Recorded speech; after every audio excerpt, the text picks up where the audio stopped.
우리가 살아가는 이 세상에는 문제를 항상 안고 있습니다. 하나님의 계획한 것과 달리 아담과 하와 이후로 인생에는 죄가 들어왔고 또한 인생은 문제를 항상 안고 살아가는 것 같습니다. 이것은 다윗도 마찬가지였습니다. 다윗이 왕이 되기 전이나 후에나 문제가 있었습니다. 그가 왕이 될 때 초기에는 문제가 있었지만 그렇게 큰 문제가 없었습니다. 그리고 문제가 있더라도 다 해결할 수 있었습니다. 그러나 그가 왕이 된 후반부 그가 범죄한 후부터는 많은 큰 문제들이 있게 되었습니다. 하나님께서 나단 선지자를 통해서 말씀하시듯이 하나님이 그를 징벌하시기 위해서 이런 일이 있었던 것 같습니다. 그러나 그 문제는 또한 사람들이 만든 것임을 저들이 보게 됩니다. 저들이 볼 때 문제는 다윗의 가정에서 일어난 그런 문제입니다. 다윗이 바세바를 범하고 그의 남편 우레를 살했기에 똑같은 일들이 그의 가정에서 일어난 것이 하나님의 징벌이라 할 수 있지만 그런 일이 일어나도록 하게 한 장본인들은 바로 사람들이었습니다. 자신의 가정에서 일어난 일에 다윗도 직접 간접적으로 관여하게 됩니다. 다시 말해서 다윗이 이 문제를 악화시키기도 하였고 반면에 문제를 풀어나가게 됐습니다.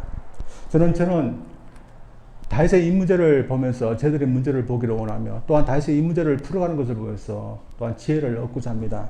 먼저 다윗을 통해 배울 수 있는 것은 우리의 인간의 정 또한 연민을 통해서는 문제를 해결할 수 없다는 겁니다. 다윗의 가정에 문제가 발생하게 된 것은 다윗의 첫째 아들 암논이 그의 누이 동생 다말을 연모하게 되면서부터였습니다. 암논과 다말은 서로 다른 어머니를 두고 있지만 아버지는 다윗, 서로 간에 남매지간이었습니다. 누이 동생을 사랑하는 거 이건 말도 되지 않는 일이지만 아버지가 보인 그 모습 때문에 그런지 암논은 자기 누이 동생을 연모하게 됩니다. 다윗의 가정에 다윗 때부터 계속해서 이상한 문제가 계속 일어나는 겁니다. 자신의 누이 동생을 사랑할 수 없다는 거, 그것이 잘못됐다는 거, 할 수 없다는 거 암논이 알았다면 그는 하지 않도록 노력했어야 될 것입니다. 그러나 암논은 그렇게 하지 못하고 강교한 친구 요나단과 함께 자신이 하고 싶은 대로 하고 맙니다. 자신의 욕정을 채우기 위해서 일부러 아픈 척하며 했고 또한 아버지 다윗에게 자신의 누이 다말을 보내서 음식을 해달라고 거짓으로 말합니다. 다윗은 이 말을 그대로 믿고서 자신의 마다리 아프니까 누이 동생 다말에게 가서 요리 좀 해주어라 그렇게 합니다. 결국 암논의 집에 갔던 이 다말이 암논을 위해서 당하고 맙니다. 그러면 이 다윗은 이 문제에 대해서 어떻게 해결해야겠습니까? 암논을 불러다가 엄격하게 무슨가를 해야 할 겁니다. 그러나 다윗은 그렇게 하지 않았습니다. 대신 이렇게 말합니다. 21절입니다. 다윗이 이 모든 일을 잊고 심히 노하니라. 지금 자신의 딸이 어랍이 된 사람한테 수치스럽고 또한 참혹한 일을 당했는데 그는 심히 노할 뿐이었습니다. 심히 노했으면 아버지로서 나쁜 짓을 한 이 아들을 불러다가 체벌을 해서 공의를 부여할 겁니다. 그러나 그 이후 다윗이 이 문제로 인해서 무슨 생각을 했다는 것이 나오지 않습니다. 다윗은 이 일을 어떻게 해결하려고 했던 것일까요? 그냥 묻어두고 지나가려고 했던 것입니다. 다윗 자신이 딸 다말을 암논의 집에 보냈기 때문에 다윗에게도 책임이 있기 때문에 단호하지 못했던 면도 있을 것입니다. 그리고 무엇보다도 암논은 자신의 장자이기 때문에 단호하지 못했던 것 같습니다. 아들에게 약했던 그였기에 아들의 잘못에 대해서도 단호하지 못했던 것 같습니다. 그래서 이 문제가 해결되었겠습니까? 더 큰 문제를 불러오게 됩니다.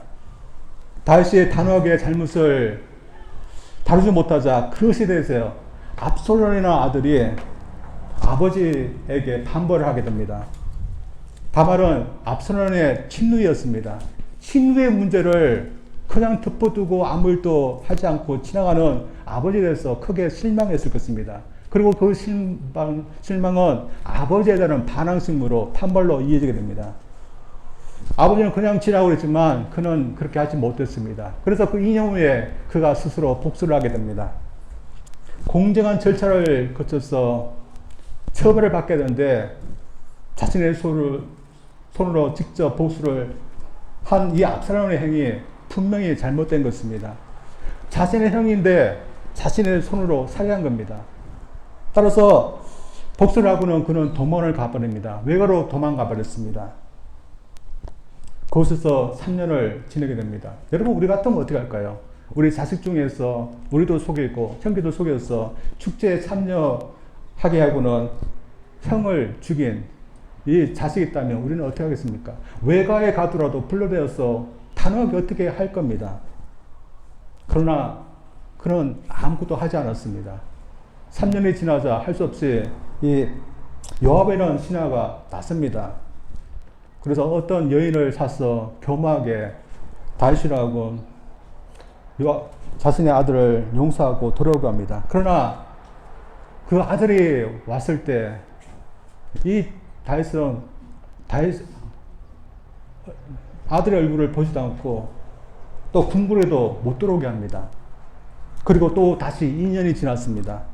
공의를 베푼 것도 아니고 그렇다고 용서한 것도 아니고 그냥 얼굴을 보지 않고 그냥 시간을 보낸 겁니다.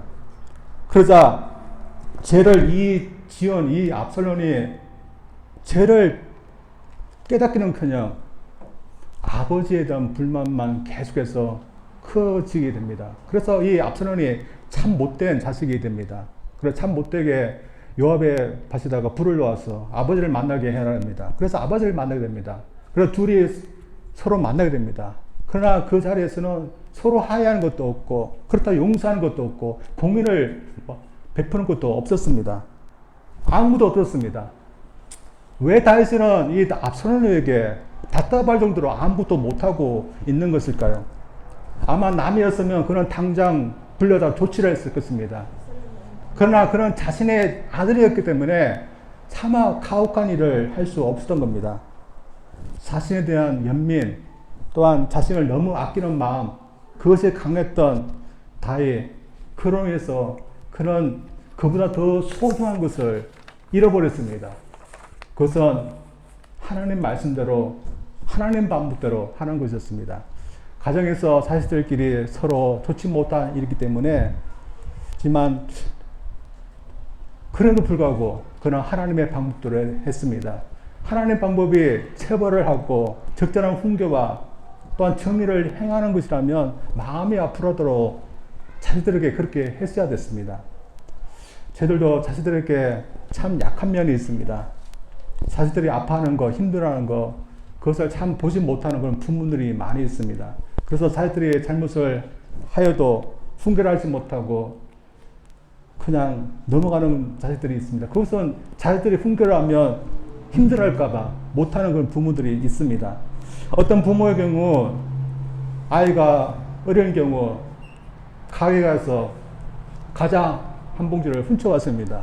근데 그것에서 아무 말을 하지 않고 지나갔습니다. 근데 이 아이가 그 선에서 멈추지 않고 계속 더 큰 것을 훔치는 그런 사람으로 변해버렸습니다. 결국은 경단에 들었고 경단에서 싸움이 나서 살인하는 그런 일까지 저질렀습니다. 법정에 서게 되고 추명을 받게 되었습니다. 그래서 법정에서 추명을 받게 될 때 자신의 인생에 대해서 그때서야 후회하게 됐습니다. 그러면서 그가 가장 원망했던 사람이 누구겠습니까? 부모였습니다. 왜 내가 어릴 때 그 과자를 훔쳐왔을 때 왜 훈계하지 않았는가? 그때 만약 훈계했다면 내가 이 모습이 되지 않았을 거라고 그런 원망을 했답니다. 어쩌면 다윗도 그랬을지도 모릅니다.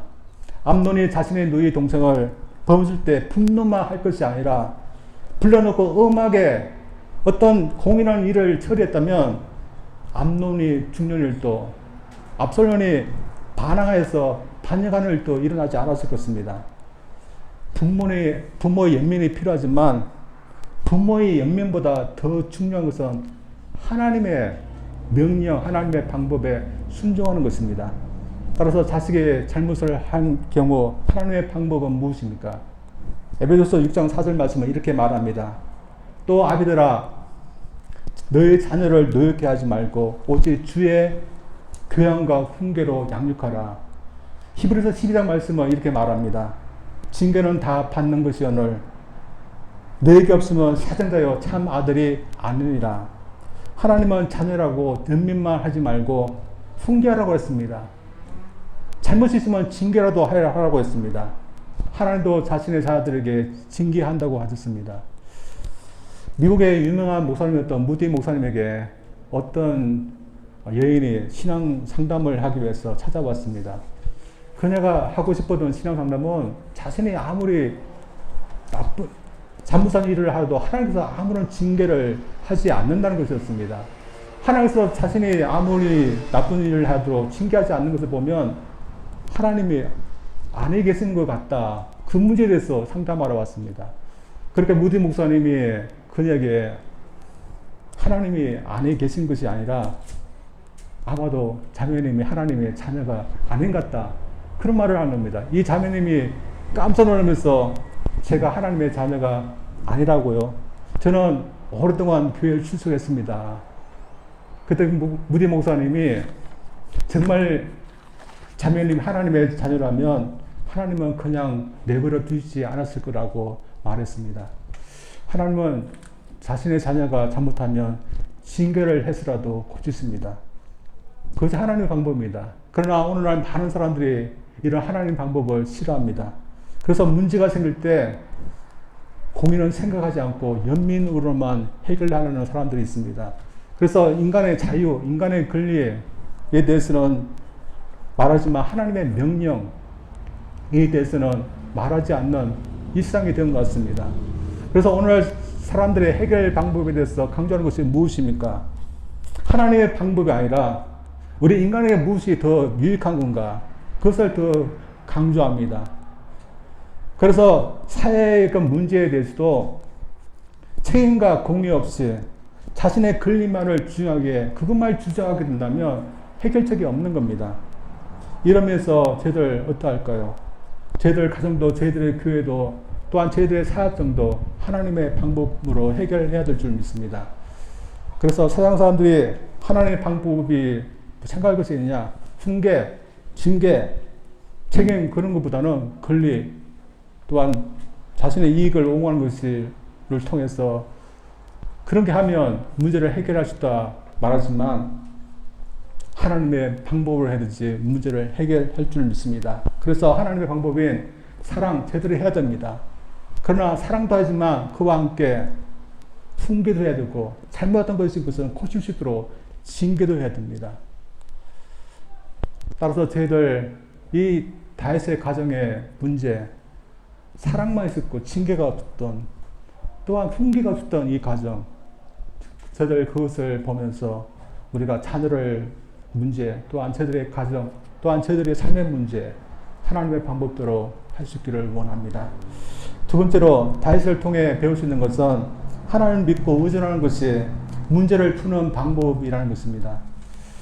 암논이 누이 동생을 범한 것에서 아무런 조치도 하지 않는 것에 대해서 불만이 쌓인 압살롬은 결국에는 아버지를 반역하는 일까지 하게 됩니다. 암논이 누이 동생을 범한 이후로 9년이 지났을 때입니다. 그는 헤브론에 가서 자신이 왕이다 하면서 반란을 일으킵니다. 그리고 그 반란을 성공을 하게 됩니다. 4년 동안 그가 반란을 준비한 것도 있지만 다윗의 후기를 보면 백성들이 다윗에 대해서 불만이 점점점 쌓여져 갔던 것 같습니다. 그래서 불만이 많았던 사람들은 결국에는 압살롬을 시작이 됐고 쿠데타를 일으킬 정도로 그 불만의 세력들이 많아진 것 같습니다. 저는 왜 다윗에 대해서 백성들이 불만을 갖게 되는지 잘 모릅니다. 그러나 쿠데타가 일어나자 다윗은 피신을 가게 됩니다. 아들이 반란을 일으키기 때문에 싸울 수도 없기 때문에 피하고 또한 피신을 간 것 같습니다. 다윗에게서 이제 보면 이제 더 이상 아들의 문제를 어떻게 해야 될지 도저히 해결책이 보이지 않을 수도 있는 것입니다. 그러나 이 문제를 하나님께서 하나하나 풀어가신 것을 보게 됩니다. 물론 다윗이 하나님에게 자신의 문제를 맡겼기 때문에 하나님께서 그를 불쌍히 여겨서 그렇게 하신 것 같습니다. 다윗이 그의 식구들, 그의 충성스러운 용사들 데리고서 슬피 울면서 피신을 가고 있을 때 시므이라는 사람이 나와서 다윗을 저주한 일이 있습니다. 그는 사울의 왕과 친족 중에 한 사람이었습니다. 다윗에 대해서 평소에 좋지 않은 마음을 갖고 있었던 사람이었는데 다윗이 피신을 가고 도망을 가자 그 자리에서 나와서 그를 저주한 일이 있었던 것입니다. 그가 뭐라고 저주한가 하면 16절, 17절 보면 이렇게 저주합니다. 시므이가 저주하는 가운데 이와 같이 말하니라. 피를 흘린 자여, 사악한 자여, 가거라 가거라. 사울의 족속의 모든 피를 여호와께서 내게로 돌리셨다. 그를 이어서 내가 왕이 되었으나 여호와께서 나를 내 아들 압살롬의 손에 넘기셨다. 보라, 너는 피를 흘린 자이므로 화를 자초하느라 하는지라. 그의 저주를 요약해 보면 다윗이 사울의 왕가를 뺏었다는 겁니다. 그래서 하나님께서 그 징계로 그의 아들을 일으켜서 그를 징계한다는 그런 내용입니다. 이거 터무니없는 저주입니다. 그런 저주를 할 뿐 아니라 돌을 던지는 일까지 했습니다. 다윗에게는 600명이나 되는 사람들이 있었습니다. 다 용사였습니다. 어떻게 보면 겁도 없이 이 시므이가 다윗에게 저주를 하고 돌멩이짓을 하는 겁니다. 여러분 같으면 힘이 있는데 저주를 하는 돌멩이짓까지 하는 이 시므이를 보면 여러분 어떻게 하겠습니까? 당장 가서 죽이라 할 겁니다. 그리고 그 옆에 그렇게 하겠다는 그런 신하가 있었습니다. 그러나 다윗은 가만히 내버려 두라 그렇게 하였습니다. 하나님이 이 사람의 입을 통해서 자신을 저주할 수도 있는 거다. 하나님께서 나를 책망할 수는 있으면 어떻게 하겠느냐. 그냥 내버려 두어라 했습니다. 그래서 왜 나를 저주하느냐. 그렇게 하지 않고 하나님께서 나에게 이 사람을 보내서 내가 잘못한 거, 지금까지 잘못한 거 책망하라고 보낼 수 있다 하면서 자신을 하나님 앞에 겸손하게 내려놓는 이 다윗을 보게 됩니다. 그러면서 하나님 앞에 자신을 긍휼히 여겨서 자신에게 선을 베풀어 달라고 하게 됩니다. 또한 그가 하나님을 의지했다는 것을 알 수 있는 것은 같이 따라 나왔던 벗결을 맺던 두 제사장 아히멜렉과 사독을 돌려보낸 겁니다. 이 두 사람이 벗결을 메고 돌아왔을 때 돌아가라 했습니다. 벗개가 있으면 안전하다 그렇게 생각하지 않고 하나님의 긍휼만 베푸면 자신이 다시 회복될 수 있다 하면서 믿음으로 돌려보낸 겁니다.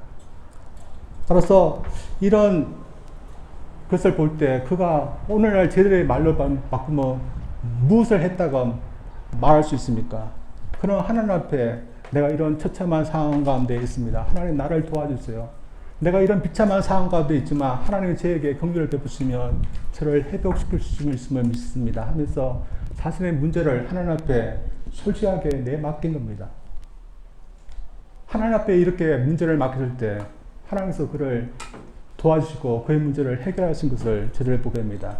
하나님은 기묘한 그런 방법으로 이 문제를 해결하십니다. 그 방법이 뭔가 하면 압살롬이 다윗을 결정적으로 이길 수 있는 그런 기회를 스스로 저버리게 하신 것이었습니다.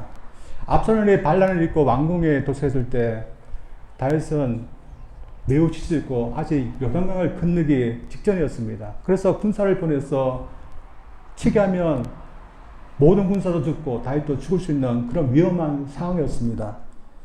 그때 이것을 말했던 계획가진 사람이 압살롬 편에 섰던 아히도벨이라는 사람이었습니다. 그리고 그것을 대신하여라 압살롬에게 해가 될 수 있는 그런 계획을 냈던 사람도 있었는데 그 사람 이름은 후세라는 그런 사람이었습니다. 후세는 다윗으로 하여금 도움이 되게 하기 위해서 일부러 위험한 계획을 보였습니다. 아히도벨의 계획을 따랐다면 금방 끝나는 전쟁, 완전 이길 수 있는 그런 계획했는데 이상하게 압살롬과 그의 신하들은 후세가 낸 자신을 해할 수 있는 그 나쁜 계획을 이상하게 좋다면서 따릅니다. 압살롬의 분별력이 어떻게 된 것이 아니면 자신이 죽을 수도 있는 그 계획을 따르지 않았을 것입니다. 그래서 성경은 압살롬의 그런 생각 또한 분별력이 어떻게 된 것이 아니라 하나님께서 그곳 가운데 개입하셨기 때문에 그가 이런 나쁜 계획을 따랐다고 말하고 있습니다. 이 말씀이 17장 14절입니다. 압살롬과 온 이스라엘 사람들이 이르되 아랫 사람 후세의 계략은 아히도벨의 계략보다 낫다 하니 이는 여호와께서 압살롬에게 화를 내리라 하사 아히도벨의 좋은 계략을 물리치라고 명령하셨습니다. 압살롬은 그는 몰랐을 것입니다. 하나님이 자신에게 화를 내리라고 자신에게 좋은 계획은 버리고 자신이 죽을 수도 있는 나쁜 계획을 자신이 취하게 했다. 그는 몰랐을 것입니다. 그러나 하나님이 계획하시기 때문에 그는 이렇게 한 겁니다. 이건 뭘 말합니까? 뒤늦게서라도 하나님 앞에 매달리며 하나님의 도움을 구했던 다윗의 편에 하나님께서 섰다는 것입니다. 그래서 굳이 자신이 전쟁에 나가지 않아야 될 그 전쟁에 압살롬은 나가게 됩니다. 그래서 그 전쟁터에서 그는 죽고 맙니다. 그러고 인해서 다윗은 다시 예성궁으로 돌아오게 됩니다. 사실 다윗은 압살롬을 죽게 하고 싶지 않았습니다. 그러면서 자신의 군대가 승리하기를 원했습니다. 아마도 압살롬이 항복하면 조용히 내려가서 살게 하려고 했던 생각을 갖고 있었던 것 같습니다. 그러나 그런 일은 일어나지 않았습니다. 그래서 우리는 하나님의 뜻이 이 압살롬으로 하여금 죽게 하는 것인가? 우리는 선뜻 말할 수 없습니다. 그러나 분명한 것은 다윗이 살게 된 것, 다시 복지되어서 예루살렘으로 돌아오게 된 것, 그런 분명히 하나님께서 그를 도와주셨고 그와 함께 하시기 때문에 그렇게 되었다는 겁니다. 다윗은 쫓기는 그런 비참한 상황 속에서 절대적으로 믿을 수 있는 분은 결국 하나님뿐이다. 그럼 믿었습니다. 그리고 그가 죽고 사는 문제 하나님께 내맡겼습니다. 그랬을 때 하나님은 그를 도우신 것입니다. 저는 믿기에 오늘날도 하나님은 이렇게 역사하실 수 있다고 저를 믿어야 된다고 믿고 또 그렇게 하시는 분이 하나님이라고 저를 믿어야 될 줄 믿습니다. 사실 우리가 다윗 같은 입장에 있다면 저를 어떻게 할까 생각해 봅니다. 남도 아니라 자식이 자신을 반역하고 그것도 모자라서 자신을 죽이라고 쫓아오는 그 상황 가운데 있을 때 우리는 다윗처럼 하나님께 매달릴 수 있을까요? 그런 생각을 해봅니다. 다윗에게 결국에는 하나님밖에 없었습니다. 결국에는 하나님만을 의지하는 것이 그가 할 수 있는 최후의 방법이었고 가장 좋은 방법이었습니다. 따라서 하나님은 그를 긍휼히 주셔서 선을 베푸셔서 그로 하여금 다시 회복되게 하셨습니다. 저희들의 해결 방법도 마찬가지라고 생각합니다. 그래서 저희들도 그렇게 하기를 원합니다. 다윗처럼 하기 위해서는 큰 믿음이 필요하지만 저희들도 믿음을 갖고서 솔직하게 저희들의 문제 하나님 앞에 내맡길 수 있기를 원합니다. 풀어지지 않고 해결되지 않은 우리의 문제 솔직하게 하나님께 내놓고 기도할 때 하나님께서 그렇게 하실 줄 우리가 믿기를 원합니다. 그래서 우리는 우리 문제를 해결할 때 하나님께 나아가되며 또 하나님께 간구하고 기도해야 할 줄 믿습니다. 사실 세상은 하나님을 믿고 하나님께 내 문제를 맡기는 것에 대해서 싫어합니다. 따라서 세상 사람들을 한번 보십시오. 자신의 문제를 해결하는데 하나님께 기도하자. 하나님이 도와주시고 또 하나님이 해결하실 것이다. 그렇게 말한다면 어떻게 반응하겠습니까? 우리에게 믿을 수 있는 분은 하나님밖에 없으니 그래 기도하자. 그렇게 반응하겠습니까? 부질 없는 것이라고 많은 사람들이 생각할 겁니다. 그러나 다윗의 이야기는 그렇게 말하지 않습니다. 다윗이 해결할 수 없는 문제 하나님께 맡겼더니 하나님께서 해결하셨다는 것입니다. 오늘도 마찬가지라는 것을 여러분 믿기를 원합니다. 그래서 우리는 삶의 문제를 해결할 때 달려야 된다고 믿습니다. 세상 사람들은 자신의 능력을 믿지만 우리 그리스도인들은 하나님의 능력을 더 믿어야 됩니다. 세상 사람들은 자신이 모든 것을 스스로 해결하려 하지만 우리 믿는 사람들은 하나님께서 우리의 문제도 해결하시고 우리를 인도해 갈 수 있음을 믿을 수 있는 그런 능력 저들이 믿어야 될 줄 믿습니다. 따라서 이런 방법으로 저들 우리의 문제 해결해 갈 수 있기를 원합니다. 한 의사가 있었습니다. 이 의사가 한 소녀를 수술하게 됐습니다. 이 소녀가 수술을 해서 살 수 있는 확률은 10%밖에 안 됐습니다. 간호사들은 수술 준비를 하고 있고 그 의사는 소녀를 안심시키기 위해서 다가갔습니다. 이때 소녀가 자신은 매일 밤 기도했는데 이때도 하나님 앞에 기도할 수 있냐고 그렇게 말했습니다. 이 당시에 의사는 하나님을 믿다가 잠시 쉬고 있는 중이었는데 이런 중대한 상황 가운데서 기도하겠다 하니까 마음이 뜨끔했습니다. 그래서 지금 삶의 가장 긴박한 순간에서 기도를 하겠다 하니까 자신을 위해서도 좀 기도를 해달라고 했습니다. 그러자 소녀가 기도를 했습니다. 사랑이 많으신 하나님, 나의 기도를 들어주세요.